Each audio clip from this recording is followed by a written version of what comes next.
নমস্কাৰ বন্ধু বান্ধৱীসকল, আপোনালোকক পুনৰবাৰ আসাম জিকে বিদ্যাপীঠৰ নতুন এটা ভিডিঅ'ত স্বাগতম জনাইছোঁ। আমি যিটো সিৰিজ চলাই আছিলোঁ ডেইলি জিকে, তাৰ আজি ৩য় নম্বৰ ক্লাছটো লৈ আহিছোঁ। তো আমি ভাবিছোঁ এতিয়া আমি বস্তুবিলাক টপিক হিচাপে লৈ যাওঁ, কাৰণ এনেকৈ উল্টা পাল্টা প্ৰত্যেকটো টপিকৰ পৰা প্ৰশ্ন দিলেতো খেলি মেলি হৈ যায় আৰু আপোনালোকে নোটছটো বনাবলৈ অসুবিধা পাব।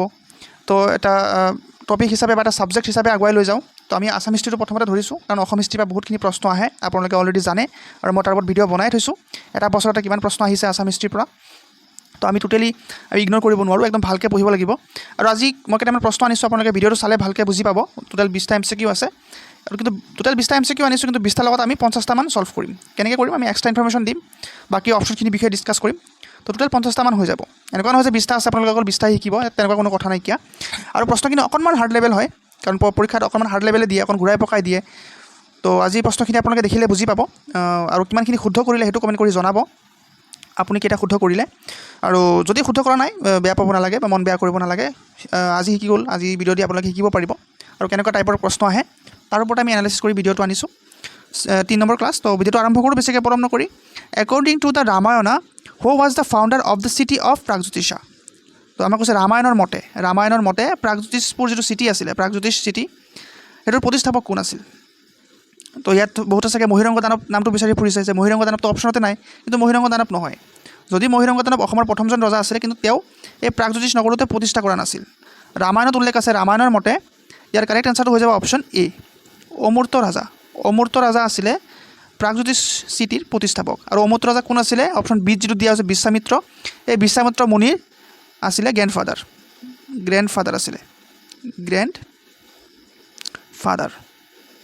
বিশ্বামিত্ৰ মুনিৰ গ্ৰেণ্ডফাদাৰ আছিলে অমূৰ্ত ৰাজা, আৰু তেওঁৱে আছিলে প্ৰাগজ্যোতিষ নগৰৰ প্ৰতিষ্ঠাপক ৰামায়ণৰ মতে। বুজি পালোঁ। তাৰ ওপৰত আৰু বেলেগ প্ৰশ্ন আছে, আমি ডিছকাছ কৰিম। পিছৰ প্ৰশ্নটো দিছে, who is consider the earliest known king of Pragjyotishpur ancient Assam. প্ৰাগজ্যোতিষপুৰৰ আটাইতকৈ প্ৰাচীন ৰজা কোন আছিল। আমি অলপ আগতে কৈ আহিলোঁ, অপশ্যন বি কাৰেক্ট হৈ যাব। এইটো এটা একদম ইজি প্ৰশ্ন দিলোঁ, আৰু সকলোৱে পাৰিব মহিৰংগ দানৱ। আৰু লগতে আমি জানিব লাগিব তেওঁক কোনটো বংশ প্ৰতিষ্ঠা কৰিছিল, দানৱ বংশ।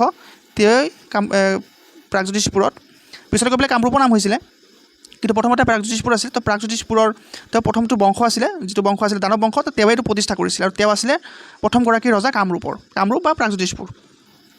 আৰু বাকী যিকেইটা প্ৰশ্ন দেখা পাই আছে, ভগদত্ত, এইটো ভগদত্তৰ পিছত আহিব, তেওঁ ভৌমবংশৰ হ'ব, নৰকাসুৰৰ পুত্ৰ। এই নৰকাসুৰ দেখা পাই আছে, তাৰ পুত্ৰ হৈছে ভগদত্ত।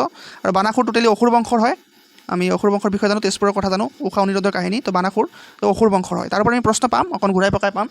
তো ভিডিঅ'টো শেষলৈকে চাই থাকক। আৰু যোৱা ভিডিঅ'ত যিসকলে শুদ্ধ উত্তৰ দিছে, তো তেওঁলোকৰ নাম মই এইটো ভিডিঅ'ৰ শেষতে ঘোষণা কৰি দিম। আৰু শেষত আপোনালোকৰ বাবে এটা প্ৰশ্ন আছে, আপোনালোকে শুদ্ধ উত্তৰ দিব, আৰু শুদ্ধ উত্তৰ দিয়া প্ৰথম 10গৰাকী নাম মই আকৌ নেক্সট ভিডিঅ'ত ঘোষণা কৰি দিম। তো ভিডিঅ'টোৰ ফালে আগবাঢ়োঁ। 3 নম্বৰ প্ৰশ্ন। মই অকল অসমীয়াতে পঢ়ি দিছোঁ, আপোনালোকে ইংলিছটো যিসকলে অসমীয়াটো ভালকৈ পঢ়িব নাজানে, ইংলিছ মিডিয়ামৰ হয়, তেওঁলোকে ইংলিছটো চাব পাৰে। মই অকল অসমীয়াটো পঢ়ি দিওঁ, সময় নষ্ট নকৰোঁ বেছিকৈ। ঘটকাসুৰক পৰাস্ত কৰি নৰকাসুৰে কোনটো ৰাজবংশ প্ৰতিষ্ঠা কৰিছিল। তো এই ক্ৰনলজিবিলাক আমি জানিব লাগিব। আমি যে পাই আহিছোঁ দানৱ বংশ, যাৰ প্ৰথম ৰজা আছিলে মহিৰংগ দানৱ বংশ, প্ৰথম ৰজা মহিৰংগ দানৱ, আৰু শেষৰ ৰজা কোন আছিলে, শেষৰ ৰজা আছিলে ঘটকাসুৰ।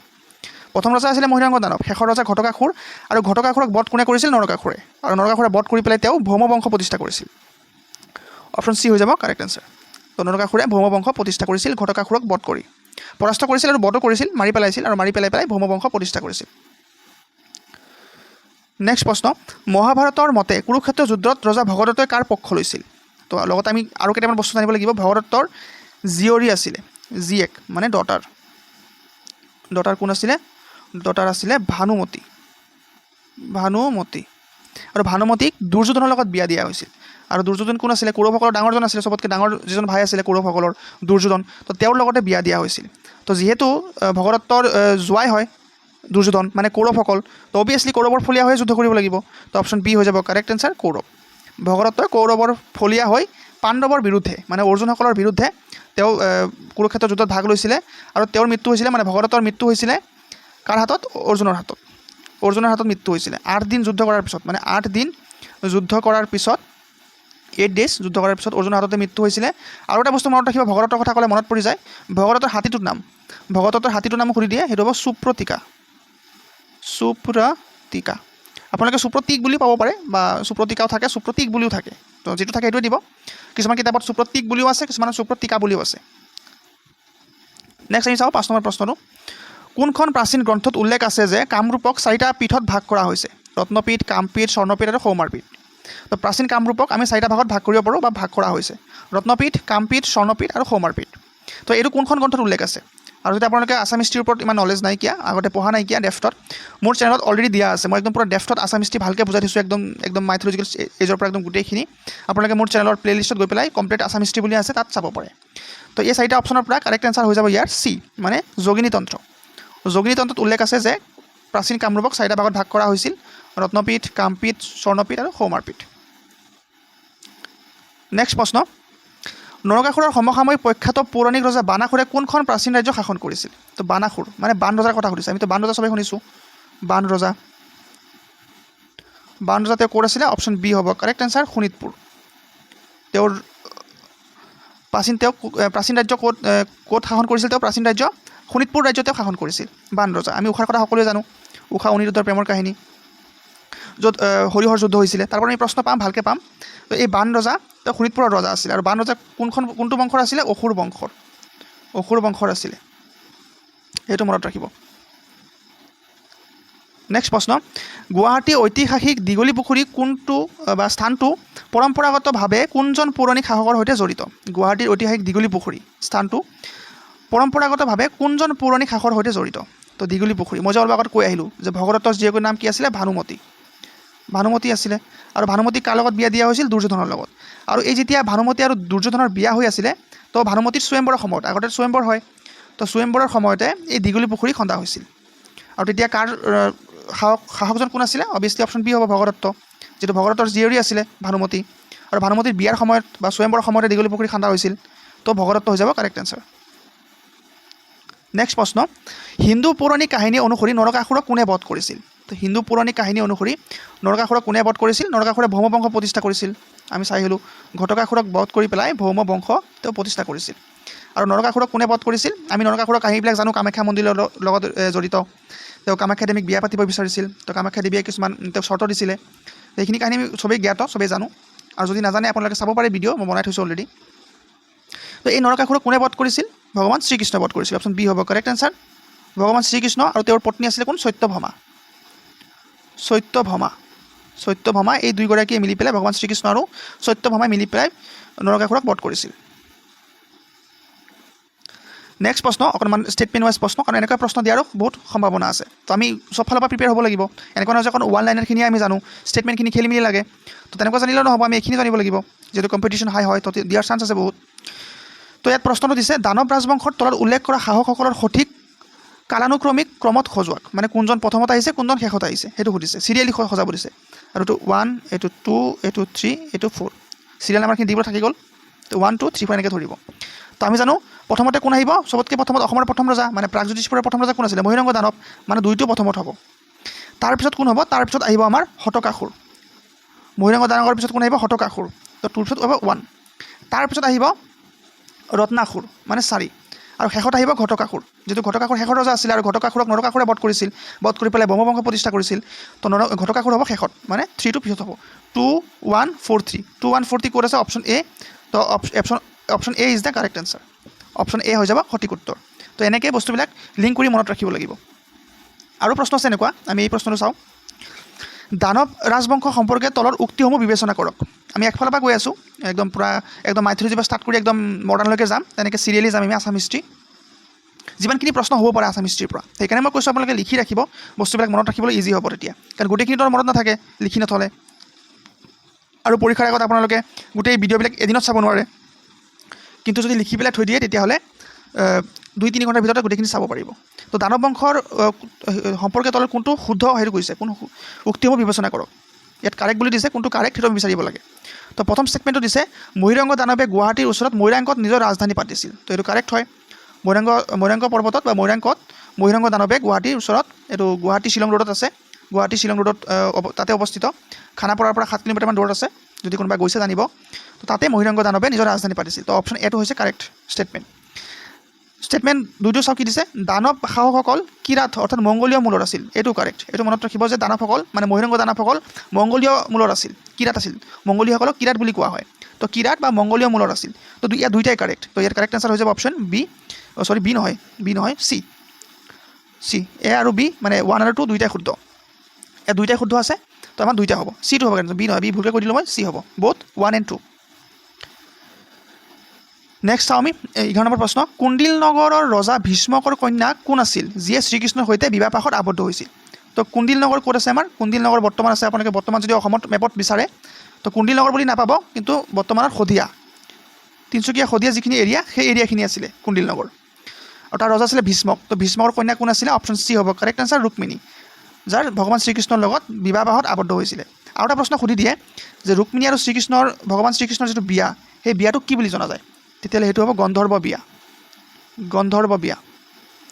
গন্ধৰ্ব বিয়া হৈছিলে বিয়া নামটো কেতিয়াবা সোধা দেখা পোৱা যায় তো গন্ধৰ্ব বিয়া হৈছিলে আৰু ইয়াৰ কাৰেক্ট আনচাৰ হ'ব অপশ্যন চি ৰুক্মিণী নেক্সট 12 নম্বৰটো চাওঁ আমি এইটো অকণমান ষ্টেটমেণ্ট ৱাইজে হয় তলৰ কোনবোৰ সাহিত্যিক উৎসই প্ৰাচীন অসমৰ পৌৰাণিক ইতিহাসৰ বিষয়ে মুখ্য তথ্য যোগান ধৰে মানে কৈছে তলৰ চাৰিটা অপশ্যন দিয়া আছে ইয়াত কালিকা পুৰাণ যোগিনী তন্ত্ৰ বিষ্ণু পুৰাণ হৰ্ষ চৰিত্ৰ ইয়াৰ পৰা কোনকেইখন ইতিহাসত বা কোনকেইখন সাহিত্যিক উৎসত আমি প্ৰাচীন কালৰ অসমৰ কথা আমি পাওঁ তো আমি কালিকা পুৰাণত পাওঁ আমি জানো যোগিনী তন্ত্ৰত আমি পাই আহিছোঁ প্ৰশ্ন আৰু বিষ্ণু পুৰাণতো পোৱা যায় এইটো মনত ৰাখিব কিন্তু হৰ্ষ চৰিত্ৰত আমি প্ৰাচীন অসমৰ কথা নাপাওঁ হৰ্ষ চৰিত্ৰটো অসমৰ কথা পোৱা যায় ন' ডাউট অসমৰ কথা পোৱা যায় কিন্তু প্ৰাচীন অসমৰ কথা পোৱা নাযায় এইটো মধ্যযুগীয় মানে মেডিয়েবলৰ কথা গম পোৱা যায় আমি মেডিয়েবল হিষ্ট্ৰীৰ কথা আমি গম পাওঁ আৰু মেইনলি এনচিয়েণ্ট হিষ্ট্ৰীৰ কথা গম পাওঁ আমি মাইথলজিৰ কথা গম নাপাওঁ ইয়াতে আমাৰ মাইথলজিৰ কথা সুধিছে তো মাইথলজিৰ কথা আমি হৰ্ষ চৰিত্ৰত গম নাপাওঁ আমি এনচিয়েণ্টটো গম পাওঁ আৰু মেডিয়েবলটো গম পাওঁ হৰ্ষ চৰিত্ৰৰ মতে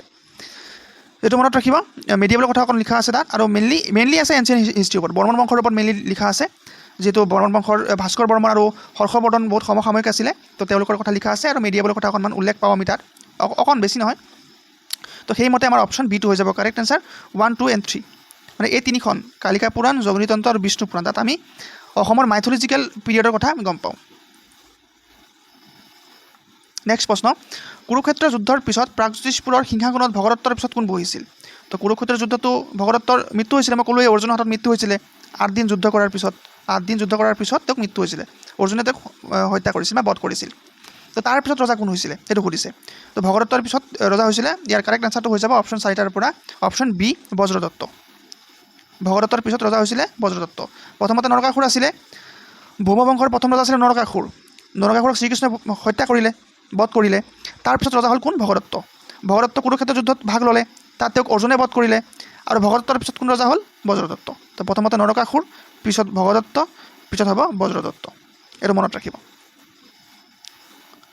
নেক্সট আৰু এটা প্ৰশ্ন 14 নম্বৰ প্ৰশ্ন এইটো ষ্টেটমেণ্ট ৱাইজ হয় তলৰ পৌৰাণিক ঘটনাসমূহ কালক্ৰমিক ক্ৰমত সজাওক তো ইয়াত 4টা ইভেণ্ট দিছে 4টা ঘটনা দিছে তো কোনটো আগত হৈছে কোনটো পিছত হৈছে আমি চিৰিয়েলি মিলাব লাগে তো প্ৰথমটো দিছে শ্ৰীকৃষ্ণ আৰু বানাসুৰৰ যুদ্ধ মানে হৰিহৰৰ যুদ্ধ নৰকাসুৰৰ দ্বাৰা ঘটকাসুৰৰ বধ কুৰুক্ষেত্ৰৰ যুদ্ধত ভগদত্তৰ মৃত্যু আৰু মহিৰংগ দানৱৰ ৰাজবংশ প্ৰতিষ্ঠা কৰা তো ইয়াৰ পৰা কোনটো আগত হৈছে কোনটো পিছত হৈছে সেইটো আমি ক'ব লাগে তো আমি জানো অসমৰ প্ৰথম বংশ কি আছিলে দানৱ বংশ তাৰ প্ৰথম ৰজা আছিলে মহিৰংগ দানৱ তো অভিয়াছলি অপশ্যন 4টো প্ৰথমত হ'ব তো অপশ্যন 4টো প্ৰথমত হ'ব মানে এইটো প্ৰথমতে হৈছিলে মহিৰংগ দানৱে ৰাজবংশ প্ৰতিষ্ঠা কৰাটো প্ৰথমত হৈছিলে এই বাকী তিনিটাৰ পৰা তো অপশ্যন মানে 4টো হ'ব আগত তো 4 আগত থকা অপশ্যন কেইটা আছে এ আৰু বি আছে মানে ডিটো হ'ব নোৱাৰে আৰু চিটো হ'ব নোৱাৰে আমি গম পাই গ'লোঁ হয় এ হ'ব নহ'লে বি হ'ব তো এনেকৈ এলিমিনেট কৰিব শিকিব ইয়াত ডিটো হ'ব নোৱাৰে চিটো কোনোমতে হ'ব নোৱাৰে কাৰণ 4টো প্ৰথমত হৈ আছে ন তো 4 দুইটাতে আছে আৰু যদি দুইটাত ভালকৈ লক্ষ্য কৰে ইয়াত 4ৰ পিছত 2 ইয়াতো 4ৰ পিছত 2 মানে 4ৰ পিছত 2 হ'ব আমি গম পালোঁ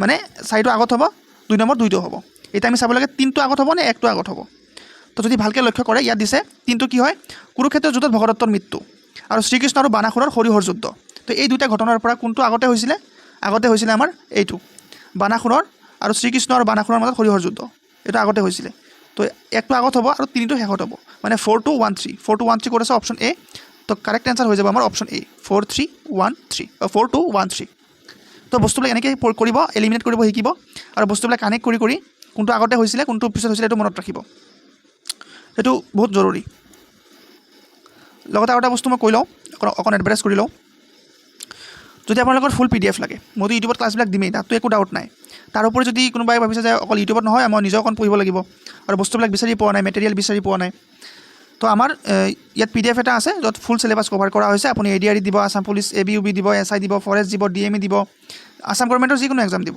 য'ত 3000+ MCQ আছে উত্তৰৰ সৈতে আৰু আছামিজ লেংগুৱেজত আছে। টোটেল 300টা পেজৰ হয়, যিটো আপুনি জেৰক্সো কৰিব পাৰে, পূৰা জেৰক্স কৰিব পাৰে, ফৰ্মেটত বনোৱা আছে, য'ত আছে আমাৰ Assam history, Indian history, polity, য'ত অসম আৰু ইণ্ডিয়া দুয়োটাই থাকিব, জিঅ'গ্ৰাফী, আছাম আৰু ইণ্ডিয়াৰ, economics, sports, literature, art and culture, film award, science and technology, current affairs, maths topic wise, English grammar topic wise, reasoning topic wise, extra mock test আছে। যদি আপোনালোকৰ লাগে, PDFটোৰ দাম হৈছে 99 ৰুপি। যদি আপোনালোকৰ লাগে তেতিয়াহ'লে স্ক্ৰীণত দিয়া নাম্বাৰটোত 99 ৰুপি পে' কৰি পেলাই এইটো নাম্বাৰতে হোৱাটছআপ আছে, তাতে আপোনালোকে স্ক্ৰীণশ্বটটো পঠিয়াই দিয়ক, পে'মেণ্ট কৰা স্ক্ৰীণশ্বটটো পঠিয়াই দিয়ক, আপোনাক ইমিডিয়েটলি PDFটো পঠিয়াই দিয়া হ'ব। PDFটো বহুত ইম্পৰ্টেণ্ট হয়, আপোনালোকে ল'লে গম পাব। আৰু যিসকলে লৈছে অলৰেডি, বহুতে লৈছে, বহুতে ক্ৰয় কৰিছে, তো যিসকলে লৈছে তেওঁলোকে জানিব, আৰু কোনে কোনে লৈছে কমেণ্ট কৰি জনাই দিব যে মই PDFটো লৈছোঁ, আৰু PDFটো কেনেকুৱা পালে সেইটো জনাব। আমি নেক্সট প্ৰশ্নবিলাক আগবাঢ়োঁ। প্ৰশ্ন দিছে, তেজপুৰৰ অগ্নিগড় পৌৰাণিকভাৱে কোনগৰাকী ৰাজকুমাৰীৰ সৈতে জড়িত? তো এইটো প্ৰশ্ন সকলোৱে জানিব, মই জানো।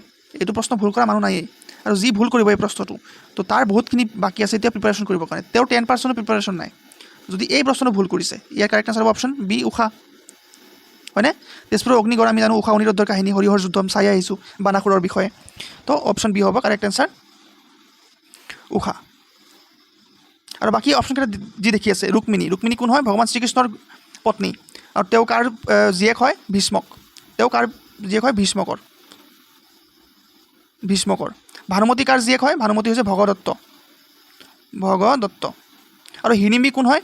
হিড়িম্বী বা হিড়িম্বা বুলি ক'ব পাৰে। হিড়িম্বা হৈছে ৱাইফ অফ ভীমা, মানে পঞ্চপাণ্ডৱ যে আছিলে, অৰ্জুন, যুধিষ্ঠিৰ, ভীম, তো এই ভীমৰ ঘৈণীয়েক হৈছে হিড়িম্বা। আৰু হিড়িম্বা আৰু ভীমৰ পুত্ৰ আছিলে ঘটোৎকচ, যাৰ ওপৰত আমি প্ৰশ্ন লৈ আহিছোঁ, আমি পাম। তো এইটো মনত ৰাখিব, ইয়াতে কৈ দিওঁ মই, এই হিড়িম্বা বা হিড়িম্বী দুইটা নামে পাওঁ আমি। তো ভীমৰ ঘৈণীয়েক আছিলে বা ৱাইফ আছিলে, আৰু ভীম আৰু হিড়িম্বাৰ পুত্ৰ আছিলে ঘটোৎকচ, যিয়ে কুৰুক্ষেত্ৰৰ যুদ্ধত ভাগ লৈছিল। তো এইটো আমি প্ৰশ্ন পাম পিছলৈ। নেক্সট আমি প্ৰশ্ন চাওঁ, পালোঁহি আমি প্ৰশ্নটো। মহাভাৰতৰ প্ৰাচীন অসম উত্তৰ পূব অঞ্চলৰ ৰাক্ষস ৰাজকুমাৰী হিড়িম্বীক ভীমৰ পৰা উপজা কোনজন পুত্ৰই বিবাহ কৰাইছিল? এইটো ভালকৈ চাব। তো ইয়াৰ কাৰেক্ট এনচাৰটো কি হ'ব আপোনালোকে কমেণ্ট কৰি জনাবচোন। মই অলপ আগতে কৈছোঁ, মই 15 নম্বৰ প্ৰশ্নতে কৈ আহিছোঁ, এইটো অকণমান জনাই দিব কমেণ্ট কৰি পেলাই। এতিয়া আমি 17 নম্বৰ প্ৰশ্ন চাওঁ। ৰামায়ণত প্ৰাগজ্যোতিষপুৰৰ উল্লেখ সন্দৰ্ভত তলৰ উক্তিসমূহ বিবেচনা কৰক। তো আমাক উক্তিসমূহ বিবেচনা কৰিব দিছে। ৰামায়ণত প্ৰাগজ্যোতিষপুৰৰ কথা কেনেকৈ উল্লেখ আছে? তো অপশ্যন চাওঁ আমি। অপশ্যন বা ষ্টেটমেণ্ট 1টো দিছে, ৰামায়ণৰ কিষ্কিন্ধা কাণ্ডত প্ৰাগজ্যোতিষক কুন্তগিৰি পৰ্বতৰ নিৰ্মিত নগৰ বুলি উল্লেখ কৰা হৈছে। তো বহুতে এইবিলাক বস্তু আগতে পোৱাই নাই, বহুতে শুনাই নাই এইবিলাক নাম, মই জানো বহুতে শুনা নাইকিয়া, কিন্তু আজি আপোনালোকে এই ছেশ্যনটো ফ'ল' কৰিলে এনেকুৱা ধৰণৰ বস্তুবিলাকে জানিব পাৰিব, যিটো পৰীক্ষাত আপোনালোকৰ কাৰণে বহুত হেল্পফুল হ'ব। তো কিষ্কিন্ধা কাণ্ডত প্ৰাগজ্যোতিষপুৰক কুন্তগিৰি পৰ্বতৰ নিৰ্মিত নগৰ বুলি উল্লেখ কৰা হৈছে। তো এইটো ৰামায়ণত লিখা আছে। এতিয়া আমি ক'ব লাগে এই ষ্টেটমেণ্টটো সঁচা নে মিছা, শুদ্ধ হয় নে ভুল হয়, সেইটো ক'ব লাগে। তো ইয়াৰ কাৰেক্ট আনচাৰ হ'ব এইটো শুদ্ধ হয়, মানে এই ষ্টেটমেণ্টটো ঠিকে আছে, শুদ্ধ দিয়া আছে। ষ্টেটমেণ্ট 2টো চাওঁ। ৰামায়ণৰ মতে মুনি কুশৰ পুত্ৰ ৰজা অমৃত ৰাজাই প্ৰাগজ্যোতিষ নগৰ প্ৰতিষ্ঠা কৰিছিল। তো আমি প্ৰথম প্ৰশ্নতে চাই আহিছোঁ, এইটো কাৰেক্টে হয়। অমৃত ৰাজাই আমাৰ প্ৰাগজ্যোতিষ নগৰ যিটো চিটি আছিলে বা প্ৰাগজ্যোতিষ নগৰ, সেইটো প্ৰতিষ্ঠা কৰিছিল। তো এইটো কাৰেক্ট, এইটো কাৰেক্ট। তো আল্টিমেটলি কি হৈ যাব? অপশ্যন চিটো কাৰেক্ট হ'ব। বোথ A and 2 শুদ্ধ, মানে A আৰু B দুইটাই শুদ্ধ। 1 ষ্টেটমেণ্ট আৰু 2 ষ্টেটমেণ্ট দুইটাই শুদ্ধ হয়। নেক্সট প্ৰশ্ন চাওঁ আমি। মহাভাৰতত উল্লেখিত অনুসৰি ভগদত্তৰ পুত্ৰ বজ্ৰদত্তই কোনটো ৰাজকীয় অনুষ্ঠানত সময়ত অৰ্জুনৰ সৈতে যুঁজ দিছিল? তো ভগদত্তৰ পুত্ৰ কোন আছিলে? বজ্ৰদত্ত। ভগদত্তক কোনে হত্যা কৰিছিল? অৰ্জুনে হত্যা কৰিছিল। তো তাৰপিছত তেওঁৰ পুত্ৰ বজ্ৰদত্ত ৰজা হ'ল, আৰু এই বজ্ৰদত্তৰ লগতো অৰ্জুনৰ যুদ্ধ হৈছিল। আৰু কোনটো যুদ্ধ হৈছিল, কিহৰ কাৰণে যুদ্ধ হৈছিল, কোনটো ৰাজকীয় অনুষ্ঠানৰ কাৰণে? অপশ্যন বি হ'ব কাৰেক্ট এনচাৰ, অশ্বমেধ যজ্ঞ। অশ্বমেধা যজ্ঞৰ কাৰণে বজ্ৰদত্ত আৰু অৰ্জুনৰ সৈতে যুদ্ধ হৈছিল, এই দুজনৰ। নেক্সট প্ৰশ্ন। শোণিতপুৰৰ ৰজা বানাসুৰৰ প্ৰধানমন্ত্ৰী বা মুখ্য উপদেষ্টা কোন আছিল? তো এইটো মই জানো বহুতে নোৱাৰিব, এইটো 10%হে পাৰিব এইটো শুদ্ধ উত্তৰ দিবলৈ। যদি আপুনি সেই 10% হয় তেতিয়াহ'লে আপোনাৰ প্ৰিপাৰেশ্যন বহুত ভাল হৈ আছে, আৰু যদি নহয় আপুনি ভালকৈ প্ৰিপাৰেশ্যন কৰিব লাগিব। তো শোণিতপুৰৰ ৰজা বানাসুৰৰ প্ৰধানমন্ত্ৰী বা উপদেষ্টা আছিলে, অপশ্যন 4টাৰ পৰা হ'ব অপশ্যন বি, কুম্ভাণ্ড আছিলে শোণিতপুৰৰ ৰজা বানাসুৰৰ বা বান ৰজাৰ প্ৰধানমন্ত্ৰী বা মুখ্য উপদেষ্টা। চিত্ৰলেখা নহয়, নন্দিত আৰু নহয়, মুৰাটো আৰু নহয়। নেক্সট প্ৰশ্ন 20 নম্বৰ প্ৰশ্ন, চিত্ৰলেখা সম্পৰ্কে তলৰ উক্তিসমূহ বিবেচনা কৰা। চিত্ৰলেখাৰ সম্পৰ্কে চিত্ৰলেখা কোন আছিলে? উষাৰ বান্ধৱী আছিলে, উষাৰ বেষ্ট ফ্ৰেণ্ড আছিলে। তো এই চিত্ৰলেখাৰ বিষয়ে আমি তলৰ দুটা ষ্টেটমেণ্ট দিয়া হৈছে, এইটো চাব লাগে। তো প্ৰথমটো ষ্টেটমেণ্ট দিছে, তেওঁ এগৰাকী প্ৰতিভাৱান সংগীতজ্ঞ আৰু ৰাজকুমাৰী উষাৰ সখী আছিল। তো তেওঁ সংগীতজ্ঞ নাছিলে, তেওঁ আছিলে চিত্ৰশিল্পী। তেওঁ অনিৰুদ্ধক তেওঁ আঁকিছিল, উষাই বৰ্ণনা কৰি গৈছিল আৰু চিত্ৰলেখা আঁকি গৈছিলে। তো তেওঁ সংগীতজ্ঞটো নাছিলে, তেওঁ চিত্ৰশিল্পী আছিল। তো অপশ্যন বা ষ্টেটমেণ্ট 1টো কি হ'ব? ভুল। ষ্টেটমেণ্ট 1টো কাৰেক্ট নহয়। অপশ্যন বিটো চাওঁ, ষ্টেটমেণ্ট বিটো চাওঁ, উষাৰ সপোনত দেখা অনিৰুদ্ধক চিনাক্ত কৰাত সহায় কৰিবলৈ তেওঁ বিভিন্ন ৰাজকুমাৰৰ প্ৰতিকৃতি আঁকিছিল। তো মই ক'লোৱে উষাই সপোনত দেখিছিল অনিৰুদ্ধক আৰু উষাই বৰ্ণনা কৰি গৈছিল আৰু চিত্ৰলেখাই সেইবিলাক আঁকি গৈছিল। তো অপশ্যন ষ্টেটমেণ্ট ছেকেণ্ডটো হৈছে কাৰেক্ট, মানে আমাৰ কাৰেক্ট এনচাৰ হ'ব অপশ্যন বি কেৱল 2। আমাৰ ইয়াত কি কৈছে? Which of the statement given above is correct, কোনটো সঁচা সেইটো সুধিছে, কোনটো শুদ্ধ সেইটো সুধিছে। তো অপশ্যন ষ্টেটমেণ্ট 2টো শুদ্ধ হয়, তো আমাৰ অপশ্যন বিটো কাৰেক্ট হ'ব, অনলি 2। মই ভাবোঁ আপোনালোকে বুজি পালে। আৰু এটা প্ৰশ্ন 21 নম্বৰ প্ৰশ্নটো, প্ৰাগজ্যোতিষপুৰত প্ৰৱেশ কৰাৰ আগতে নৰকাসুৰৰ নগৰ সুৰক্ষা দি থকা কোনজন অসুৰ সেনাপতিক শ্ৰীকৃষ্ণই বধ কৰিছিল? প্ৰশ্নটো ভালকৈ পঢ়ি চাব। Which demon general protecting Narakasura city was killed by Srikrishna before entering Pragjyotishpura? তো প্ৰশ্নটো ভালকৈ পঢ়িব। অপশ্যনকেইটা দিয়া হৈছে মুৰা, সম্বৰ, ঘাতক নে ভালুক? তো ইয়াৰ কাৰেক্ট এনচাৰটো কি হ'ব আপোনালোকে কমেণ্ট কৰি জনাব। আৰু যিসকলে কমেণ্ট কৰিব, তো শুদ্ধ উত্তৰ দিয়া প্ৰথম 10গৰাকীৰ নাম, শুদ্ধ উত্তৰ যি দিব তাৰ প্ৰথম 10গৰাকীৰ নাম মই অহা ভিডিঅ'ত ঘোষণা কৰিম। যিয়ে প্ৰথম শুদ্ধ উত্তৰ দিব প্ৰথম 10গৰাকীৰ নাম। আৰু যোৱা আমাৰ যিটো ভিডিঅ' আছিলে তাত অকল 3জনেহে শুদ্ধ উত্তৰ দিছে। তো সেই 3জন হৈছে, আপোনালোকে স্ক্ৰীণত নামকেইটা দেখাই পাই আছে, চম্পক ৰাজবংশী 5619, দীপজ্যোতি দাস 843 আৰু ধ্ৰুৱ শৰ্মা 4633। এই 3গৰাকীয়ে শুদ্ধ উত্তৰ দিছিলে। আপোনালোকে যদি আগৰ ভিডিঅ'টো চোৱা নাইকি আগৰ ভিডিঅ'টো চাই ল'ব। আৰু আজিৰ ভিডিঅ'ৰ প্ৰশ্নটো এইটো দিছোঁ মই, প্ৰাগজ্যোতিষপুৰৰ প্ৰৱেশ কৰাৰ আগতে নৰকাসুৰৰ নগৰৰ সুৰক্ষা দি থকা কোনজন অসুৰ সেনাপতিক শ্ৰীকৃষ্ণই বধ কৰিছিল? তো এই 4টা অপশ্যনৰ পৰা কাৰেক্ট এনচাৰ কি হ'ব সেইটো আপোনালোকে জনাব। আৰু মই শুদ্ধ উত্তৰ দিয়া প্ৰথম 10গৰাকীৰ নাম আজি নিচিনাকৈ অহা ভিডিঅ'ত ঘোষণা কৰি দিম। গতিকে বন্ধু বান্ধৱীসকল, আজিৰ কাৰণে ইমানখিনি আছিলে। ভিডিঅ'টো যদি আপুনি ইমানখিনিলৈকে চালে আপোনাক অশেষ ধন্যবাদ জনাইছোঁ। আৰু যদি আপোনালোকৰ PDF লাগে, মানে আজিৰ পিডিএফটো, আজি যিটো ভিডিঅ' আমি 21টা প্ৰশ্ন দিয়া হৈছে ইয়াত, যদি এই ভিডিঅ'ৰ PDFটো লাগে তেতিয়াহ'লে আপোনালোকে ডেছক্ৰিপশ্যনত হোৱাটছআপ গ্ৰুপৰ লিংকটো দিয়া হৈছে, তাতে ক্লিক কৰি আপোনালোকে হোৱাটছআপ গ্ৰুপত জইন হৈ লওক, তাতে মই PDFটো ফ্ৰীতে এভেইলেবল কৰাই দিম। আৰু যদি ভিডিঅ'টো ভাল পালে লগৰ বন্ধু বান্ধৱীসকলৰ লগতো শ্বেয়াৰ কৰক, আৰু চেনেলটো নিজেও ছাবস্ক্ৰাইব কৰক, আৰু লাইক কৰক, শ্বেয়াৰ কৰক, কমেণ্ট কৰক। আজিৰ কাৰণে ইমানখিনি আছিলে। লগ পাম নেক্সট ভিডিঅ'ত। ধন্যবাদ।